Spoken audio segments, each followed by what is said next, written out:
Have you ever experienced driving your vehicle and you're hitting on the accelerator pedal and the vehicle is not accelerating? You may be surprised, you keep pressing and it doesn't accelerate above 30 miles per hour or maybe 40 miles per hour depending on your vehicle model, and you're surprised, you're tired. What is happening? Is it that my car is no longer moving well?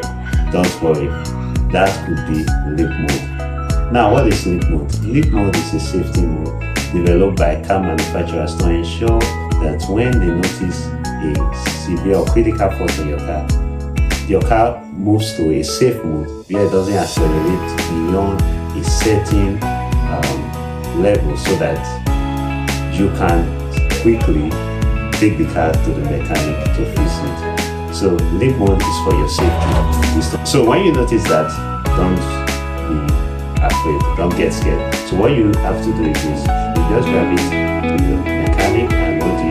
You diagnose.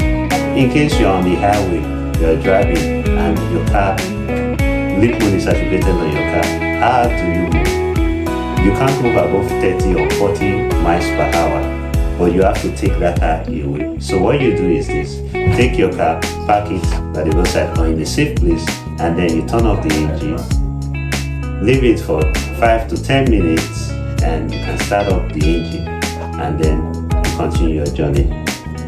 Most likely that would stop the Limp mode for a certain period, maybe after 30 minutes or so. While driving, it may come up. If that happens, perform the same procedure.